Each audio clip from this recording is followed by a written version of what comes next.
ajá bá pàjá agbó àbó pẹlẹ́dẹ̀ agbó sẹ́ẹ̀ ní jẹ́. sọ̀rọ̀ ajá ọ̀pọ̀lọpọ̀ mùsùlùmí tako ọ̀pọ̀lọpọ̀ àwọn afá tako gbogbo ẹ̀yin mùsùlùmí tẹ́jọ́ ọmọ ilẹ̀ Yorùbá àfá wo ló sọ wípé ẹ lè ṣe ajá rí tẹ́lẹ̀ síbí àwọn mùsùlùmí sámájá ni àfá wo ló sọ fún yín pé ẹ fi lè ṣe ajá rí tẹ́lẹ̀ tó ń là á fi wá pé ajá ní sísìn kì í ṣe wọ̀ àwọn náà tó wá gbà pé kì í ṣe wọ̀ nísìn nítorí tí wọ́n fà níyàn dìyàn ni pé nítorí wọ́n fà níyàn ni pé wọ́n ní wọ́n jẹ́ àbí wọ́n ní wọ́n mú jẹ́ mímí sí lọ́bẹ̀ ẹ tó wà wulẹ̀ ṣe ajá tó nífẹ̀ẹ́ ajá tẹ́lẹ̀ náà o lè mọ jẹ àwọn èèyàn májá lọ́rẹ̀ tán jẹ́ companion tán ṣe ajá àwọn èèyàn fẹ́ sin ajá torí pé ajá fún rẹ̀ ẹran tó mọ́ ni ẹ bá mi ka Quran chapter 2 verse 173. ohun tí Allah sì ní èèwọ̀ fún yín ni òkú ńbete ẹ̀jẹ̀ ẹran ẹlẹ́dẹ̀ àti ohun tí wọ́n pe orúkọ mìíràn lé lórí yàtọ̀ sí orúkọ Allah ṣùgbọ́n ẹni tí ìnira ibi bá mú lè jẹ ẹran èèwọ̀ tí kì í ṣe kò ní bàjẹ́ fún yín kò ní bàjẹ́ fún yín ṣé ẹ gbọ́ wọ́n ní ohun tí Allah sọ ṣe lérò fún yín ni pé ẹ̀jẹ̀ ẹran ẹlẹ́dẹ̀ ẹran tí wọ́n pe bísímìláìsì bọ́lá wọn sì wá sílẹ̀ ọ̀ fún yín yìí o níbi tí ìnira ebi bá ti mú bí irú Nàìjíríà yìí tí ebi bá ti mú bí irú ilẹ̀ Yorùbá yìí èèyàn lè jẹ́ àbí tó sọ fún fàṣẹ kọ́kọ́ nìyẹn ni ẹni tí ìnira ebi bá mú ó tún lè jẹ gbogbo àwọn ẹran tó yẹn rè wọ́ yìí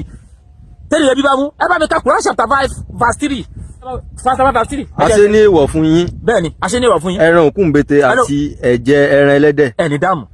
àti èyí tí wọ́n pa pẹ̀lú orúkọ tí kìí ṣe Allah tí ó sì bísímìláì náà ni àti ẹran tí wọ́n fún lọ́rùn pa ẹni dáàmú àti ẹran tí wọ́n lù pa àti ẹran tí ó ré lulẹ̀ tí tó kú fún rẹ̀ ó kú àti ẹran tí wọ́n kàn pa bẹ́ẹ̀ ni ẹran tó kàn pa àti èyí tí ẹranko abìjàwàrà jẹ kú tó jẹ kú bẹ́ẹ̀ ni àfi èyí tí ẹ bá rí dú síwájú kí ó tó kú àti èyí tí wọ́n pa sídìí òrìṣà. ṣé ìgbọ́ wọ́n ní àwọn ẹranko tí ẹ lè jẹ àfi èyí tí ẹ bá rí dú ní ẹran yẹn kó tó kú wọ́n tún alẹ́ ẹranko tó bá pa sídìí òrìṣà tó bá pa di ogun tó pa di ìṣègùn ẹ lè jẹ sẹ́bùn nìyẹn ẹ bá mi kó ẹbí àfi yẹn ẹ bá mi padà sí ìgbà pé nínú àwọn ẹ á tún lè jẹ ẹranko tí tẹ́ẹ̀nà pa tán ṣe bí sinmi ṣàlẹ̀ jẹ́ ẹran tó bá tó pa sí di òòṣà Kùránì ló sọ̀rọ̀ yìí ó láàlẹ́ jẹ́ ẹran tó bá pa sí di Ògún tó fi bọ ẹranko tó yìí bọ́sẹ̀ Ògún tó yìí bọ́sẹ̀ Ògún Kùránì láà tún lè jẹ́ àfi ẹran tá a tún lè jẹ́ ló sọ yẹ o. èyí tí ẹ bá rí dú síwájú kí ó tó kú àti èyí tí wọ́n pa sí di òrìṣà. àwọn àdìsí tó tún bá kẹ wà ẹ mẹ́rin lọ síbi àdìsí tó dé àkànfà àdìsí ìjà yẹn lórí dúró àdìsí wọn fi mọ́ta àwọn èèyàn lórí Nàìjíríà ẹ máa ka Quran 6 verse 145 tá a ìjọba ẹ̀ tó bá mi kà á torí ọ̀rọ̀ tó sọ yẹn bí nínú àwọn tó ṣe ẹbí minú tá a jẹ́ Quran 6 verse 145 bàbá mi kà á mọ̀jẹ̀ gbàgbé ẹ̀gbọ́n Cargo Max kéèyàn fẹ́ gbé láti Nàìjíríà dé ìlú èbúrú bá yẹn gbé kéèyàn fẹ́ gbé láti Nàìjíríà dé gbogbo tàbí gbé 1 kg owó 2000 naira ẹ bá ẹ ṣe àṣìkí Quran 6 verse 145 Cargo Max ẹ ṣe àṣìkí Quran 2 verse 145 Quran 6 verse 145 sọ pé. èmi kò rí nínú ohun tí wọ́n fi ránṣẹ́ sí mi tí wọ́n ṣe ní èèwọ̀ fún ẹni tí ó ń jẹ àfi ohun tí ó bá jẹ́ ẹran òkú ńbete tàbí ẹ̀jẹ̀ tí ó tú jáde lára ẹran. ẹ̀sọ́ tó jáde lára ẹran àwọn ìwọ̀ ni wọ́n. yálà nípasẹ̀ dúdú gígún tàbí títa lọ́fà tàbí ẹran ẹlẹ́dẹ̀ nítorí pé dájúdájú ẹ̀gbin ni bẹ́ẹ̀ ni tàbí ẹran ìyapa tí wọ́n pa pẹ̀lú pípe orúkọ mìíràn lé lórí yàtọ̀ sí orúkọ Allah. tẹ́ orúkọ mi yàtọ̀ sí orúkọ Allah ẹ ṣe sùúrù kẹlẹ́ ovasi yẹn síwájú ó náà tún padà sọ pé tí ìnira nítorí náà ẹni tí ìnira ebi bá mú yàtọ̀ sí ẹni tí ó ń wá èèwọ̀ kiri àti olùtayọ ẹnu àlà. ó ti jábọ̀ ṣàgbọ́n wọ́n ti bá sì yẹn Quran 6 verse 145 wọ́n ti yẹn tí ìnira ebi bá mú ó tún lè jẹ àwọn ẹran yìí ẹni tí ìnira ebi bá tún mú bí ilẹ̀ Yorùbá yìí ṣẹ́ ní Nàìjíríà tẹ́bi ti dé yìí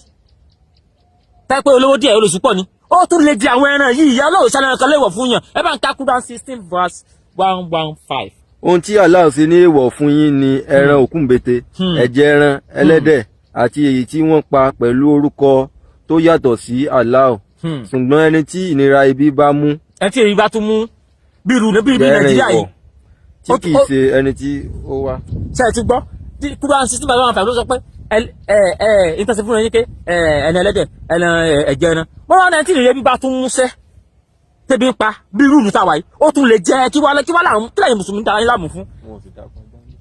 mo ẹsẹ̀ ọdún abẹ́ta nọ́ọ̀sì ní bó fásitì kà ní tẹ́lẹ̀ kẹ́sẹ́ bí ẹ̀yẹ́gẹ́ la lọ ní ẹ̀ka nọ́ọ̀sì ní pé ṣé nígbà tí Allah wá sọ gbogbo àyà yìí kalẹ̀ Allah ò tí ì dá ajá nígbà náà ni tí Allah ò tí ì ṣẹ̀dá ajá nígbà tí Allah sọ gbogbo àyà yìí kalẹ̀ làlá fún gbogbo fáàsì yìí fáàsì mẹ́rẹ̀ẹ̀rin tí mo kà yìí nìkan náà wọ́n ti sọ̀rọ̀ ẹni ìwọ̀ nínú Kùránì tó ti fáàsì ẹ̀ tó padà kọ̀ọ̀kúrú pé ẹni tẹ́bí bá ń pa tàbí dábì fi ṣe òwòsàn ó lè jẹ́ ṣé nígbà yẹn sálà ò tí ì dá ajá kò tí ì kírètì ajá ní òṣèlú dákọ̀ ajá mọ́ àbí òun fáàsì ẹ̀ tẹ̀ ká yìí sẹ́ẹ̀sẹ̀ ẹ̀rọ kọ ajá ń bẹ̀ fáàsì kẹ́kọ́ ló sọ̀rọ̀ ajá Kùránì bá fa sọ̀ Suratul Maida òní kan ló sọ̀rọ̀ ajá. bí ọ lè rè pé kí ni wọ́n ṣe ní ẹ̀tọ́ fún wọn. bẹ́ẹ̀ ni wọ́n bí Mohammed lórí pé kí ni ayélujára ṣe lẹ́tọ̀ fún yín ẹ̀tọ́ ni ó yá. sọ pé wọ́n ṣe àwọn nǹkan dáadáa ní ẹ̀tọ́ fún yín àti ẹran tí ẹ pa nípasẹ̀ èyí tí ẹ kọ́ ní ẹ̀kọ́ ìdọdẹ nínú àwọn ẹranko àti ẹyẹ tí ń dọdẹ.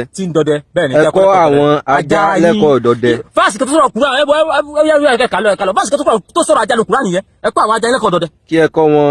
nínú ohun tí Allah fi mọ̀ yín. ẹ fi mọ nínú mọ̀ tọ́lọ̀ fi ẹ̀yin náà ẹ fi mọ̀ wọn. nítorí náà ẹ jẹ́ nínú. Ọlọ́run fẹ́ kẹ́ mú ọkọ̀ pàní àbẹ́ yẹn ló fẹ́ kẹ́ mú ọlọ́rẹ̀ ẹ fi mọ̀ tọ́lọ̀ fi mọ̀ yẹn fi mọ̀ wọn. sẹ́kẹ́ ìbámúlọ̀ rẹ̀ ṣe lè kọ́ fi mọ̀ mọ́ ni.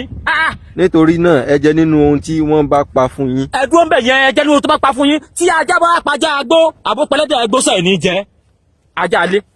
mo ní ẹ fi tọ́ dẹ́ ó wá lọ pajá agbó sẹ̀ ní jẹ́ àbó pẹlẹ́dẹ̀ agbó sẹ̀ ní jẹ́.